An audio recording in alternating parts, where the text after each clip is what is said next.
और अब बात करेंगे हिंद महासागर में भारत की समुद्री ताकत की बढ़ती पहुंच की। आज भारतीय नौसेना के बेड़े में आईएनएस महेंद्रगिरी शामिल हो गया है।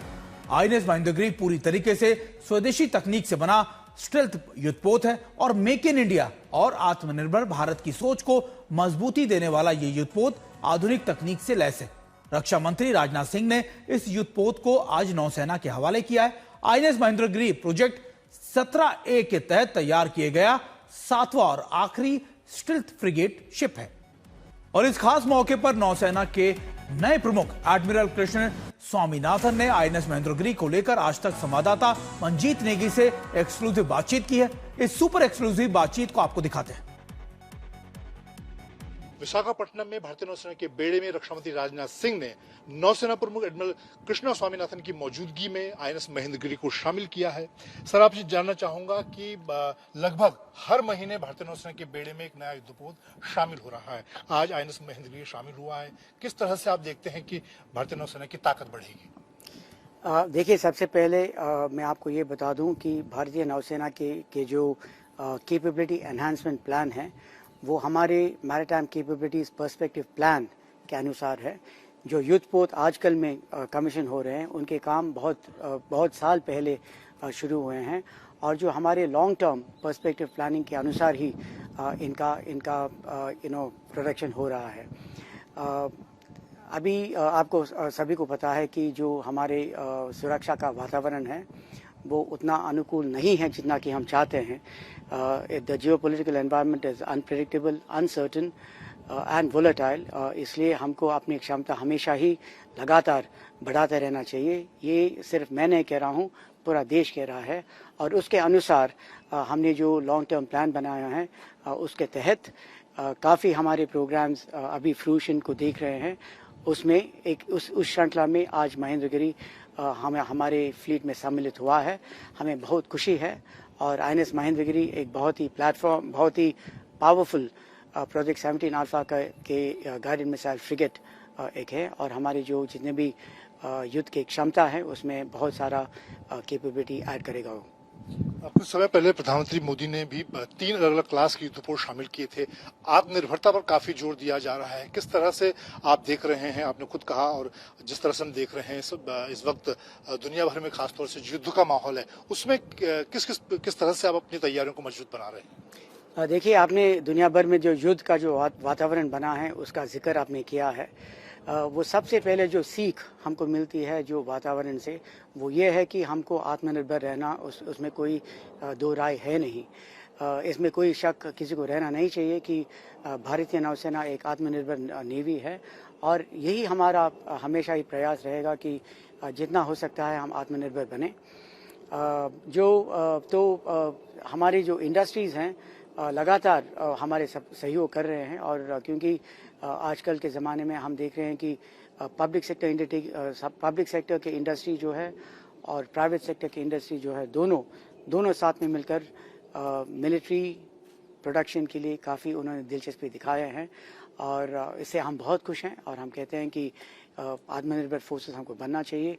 पिछले महीने में जो ट्राई कमीशन हुआ था माननीय प्रधानमंत्री जी द्वारा कोलकाता में, ये 3 शिप्स बहुत ही हमारे लिए इम्पोर्टेंट हैं और उन्हें 3 very valuable additions to the fleet के रूप में वो साबित होंगे और वो भी हमारी फ्लीट में सम्मिलित हुए, उससे भी हम बहुत खुश हैं। एक सवाल सर, आपने हाल में ही नौसेना की कमान संभाली। इस वक्त जो समुद्री मोर्चे की चुनौतियां हैं और आपकी क्या प्राथमिकताएं होंगी नौसेना प्रमुख के तौर पर अपने कार्यकाल के दौरान? मेरे कार्यकाल के दौरान मैंने 4 प्राथमिकताएं मैंने कह दिया लोगों से। सबसे पहले जो हमारे ऑपरेशनल रेडीनेस उसको हमेशा ही एक ऊंचा लेवल पे रखें क्योंकि हमारे जो सिक्योरिटी एनवायरनमेंट है वो बहुत ही अनप्रेडिक्टेबल एंड अनसर्टेन है। तो as an insurance against that unpredictability and uncertainty the Indian Navy will maintain a high level of operational readiness and being operationally ready and operationally strong and combat effective is my first priority. ये मैंने बता दिया, वो मेरी पहली प्राथमिकता है। दूसरे जो हमारे कैपेबिलिटी एनहांसमेंट प्लान है, जो इंडियन नेवी सेट है एक very ambitious capability enhancement plan में, उसको मैं लगातार जो मेरे से हो सकता है मैं उसके लिए इम्पेटस देता रहूँगा और हमेशा मेरा ध्यान यही रहेगा कि आने वाले दिनों में कितना कैपेबिलिटी और मैं जोड़ सकता हूँ नेवी के लिए, ये मेरी दूसरी प्राथमिकता होगी। तीसरा, safety and security of personal and of information and of our because जो हमारा सिक्योरिटी एनवायरनमेंट थोड़ा सा चैलेंजिंग रहा है। So safety and security is my third प्राथमिकता, जो मैंने अपने टीममेट्स को बताया है। और चौथा और सबसे इम्पोर्टेंट मेरी प्राथमिकता है the wellness and the well being of the man and the woman who works in the Indian navy. मैं मानता हूँ कि दुनिया भर में जहाँ पे भी आप जाके ढूंढेंगे, जो Indian arm forces, Indian defence forces में जो मैन एंड वीमेन काम करते हैं, वैसे आपको कहीं नहीं मिलेंगे। In the professionalism, in the dedication, in the loyalty, the devotion to the duty. तो जहाँ मैंने मुझे गुड फॉर्चून मिला कि मैं दुनिया के काफ़ी आर्म फोर्सेस वालों के साथ मैंने इंटरेक्शन किए हैं, कहीं भी मेरे को ऐसे वाले लॉयल प्रोफेशनली साउंड प्रोफेशनल्स कहीं भी नहीं मिले। मैं उनके ऊपर बहुत ही ज़्यादा गर्व करता हूँ। और मेरे सबसे इम्पोर्टेंट प्राथमिकता उनके welfare, wellness, the professional performance, उनके पर्सनल एंड प्रोफेशनल ग्रोथ पे रहेगा। एक आखिरी सवाल सर, इस वक्त जो माहौल है सुरक्षा का, चाहे समुद्र हो, मल्टी डोमेन वॉर चल रहा है, चाहे समुद्र के नीचे हम सबमरीन की बात करें या एयर में देखें, उस मोर्चे पर फ्यूचर की क्या तैयारी होगी भारतीय नौसेना की प्रमुख के तौर पर? सो आपने सही बात कही है कि the character of warfare is changing, multi domain warfare is already upon us.